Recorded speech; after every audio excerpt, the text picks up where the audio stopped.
आप सभी की जानकारी में है कि कल से जो हमारा क्रिमिनल जस्टिस सिस्टम है उसके जो बेसिक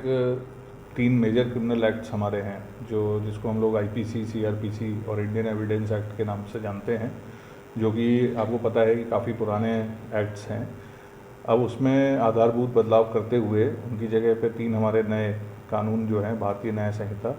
भारतीय नागरिक सुरक्षा संहिता और भारतीय साक्ष्य अधिनियम, ये जो हैं हमारे यहाँ पे कल से लगाए जा रहे हैं। और इसमें मैं आपको बताना चाहूँगा, जो कल की तारीख है 1 जुलाई की, इसमें जो ये तीनों हमारे कानून हैं ये बेसिकली बिल्कुल इनको भारतीय जो हमारे यहाँ की समस्याएं हैं और हमारे यहाँ की परिस्थितियां हैं उनको देखते हुए बनाया गया है। और वर्तमान परिप्रेक्ष्य में, क्योंकि जो पूर्व के कानून हैं वो काफ़ी पुराने हैं, कई साल पुराने हैं, तो ये आजकल की जो परिस्थितियां हैं, विशेष रूप से आज की तकनीकी युग के हिसाब से, और इनमें आधारभूत बदलाव करते हुए इनको जो है कल से लागू किया जा रहा है। और मुख्य रूप से जो इसमें चेंजेस है जो मैं आपको माध्यम से सबको बताना चाहूँगा, उसमें क्या है कि ये मेन रूप से इसमें विक्टिम सेंट्रिक जो है, जो विक्टिम है किसी भी मामले का, उसको न्याय दिलाने के लिए सबसे मेन जो इसका फोकस है वो इसी उस पर रहेगा कि एक विक्टिम को कैसे सही और जल्द से जल्द न्याय दिलाया जाए। इसमें एक तो इसकी जो प्रक्रिया है उसको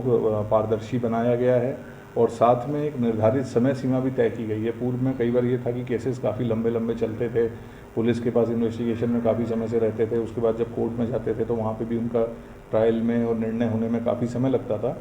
तो उसको एक निर्धारित समय सीमा में तय करने के लिए ये किया गया है। और इसमें और भी कई नए विकल्प हैं, जैसे कि एक EFIR का है, उसको इन्होंने इंकॉर्पोरेट किया है, ज़ीरो FIR का, कि आप कहीं पे भी अपनी FIR करवा सकते हैं। साथ साथ जो हमारे जितने भी एविडेंसेस हैं वो उसमें हम लोग उसकी वीडियोग्राफी करवाएंगे, वीडियोग्राफी करवा के उसको विधिवत तरीके से वीडियोग्राफी के ही करते हुए उसको जब्त भी किया जाएगा। और जो डिजिटल हमारे एविडेंसेस हैं, डिजिटल साक्ष्य हैं, उनको भी इसमें किस प्रकार से जब्त किया जाना है, एक मिनट रुक जाएगा, डिजिटल एविडेंसेस हैं उनको किस प्रकार से विधिवत जब्त किया जाना है। और इसमें डिजिटल एविडेंसेस को और मुख्य जो प्राथमिकता है वो दी जाएगी, क्योंकि कहीं ना कहीं आज के समय में डिजिटल एविडेंसेस की संख्या काफ़ी ज़्यादा उसमें वृद्धि हुई है।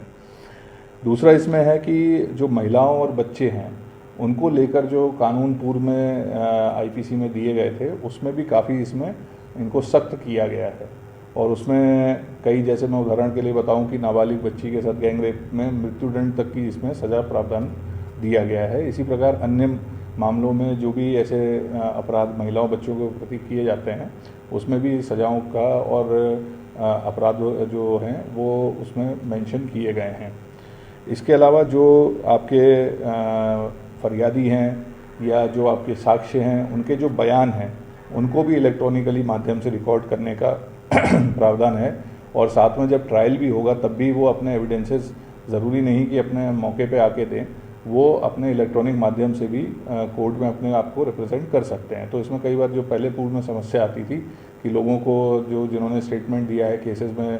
तो पेशी लगती थी, उनको स्वयं जाना पड़ता था, तो अब इसमें ये भी प्रावधान है कि बिना स्वयं जाए वो ऑनलाइन उसको कनेक्ट करके भी अपने बयान उसमें विधिवत तरीके से दे सकते हैं, जिसका प्रावधान इसमें किया गया है। तो ये आप लोगों के माध्यम से फिर से मैं इसमें यही कहना चाहूँगा कि एक और इसमें अच्छी बात यह है कि जो जैसा मैंने बताया कि विक्टिम सेंट्रिक और जो विक्टिम को जस्टिस दिलाने के मेन उद्देश्य से इनको पूरा जो किया गया है, उसमें एक ये भी है कि 90 दिन की अवधि का दिया गया है कि जिसमें फरियादी को ये सूचना दी जाएगी कि उसके द्वारा जो अपराध दर्ज कराया गया है उसमें क्या प्रोग्रेस हो रही है। एक तो जब दर्ज कराएंगे तो उसको फ्री FIR देने का प्रावधान है और उसके बाद उसमें क्या कार्रवाई हो रही है तो उसको ये जानकारी देने का भी दायित्व पुलिस का रहेगा। तो ये जो कल से हमारा सभी जगह लागू हो रहा है, इसमें पुलिस ने अपनी तरफ से सब तैयारियां की हैं। हमारे सारे स्टाफ की हमारी विधिवत ट्रेनिंग्स हो चुकी हैं और सभी की जो CCTVs के माध्यम से इसमें विवेचना होनी, उनकी IDs वगैरह सब बन चुकी हैं। सभी को उनका कोर्स मटेरियल और जो चेंजेस हैं उससे संबंधित उनको सब शीट्स वगैरह दी जा चुकी हैं। और कल जो हमारा लागू हो रहा है उसमें तो इसमें ये जो कार्यक्रम सभी थानों में पूरे प्रदेश भर में कल 1 तारीख को ऑर्गेनाइज किया जा रहा है, जिसमें विभिन्न बैकग्राउंड्स के सभी लोगों को वहाँ पे इनवाइट किया गया है, आमंत्रित किया गया है कि वो लोग वहाँ पे अधिक से अधिक संख्या में आएँ और वहाँ पर जो नए कानून हैं जो कल से जिनका इम्प्लीमेंटेशन है तो उसके बारे में वो जानकारी प्राप्त करें। और वहाँ पे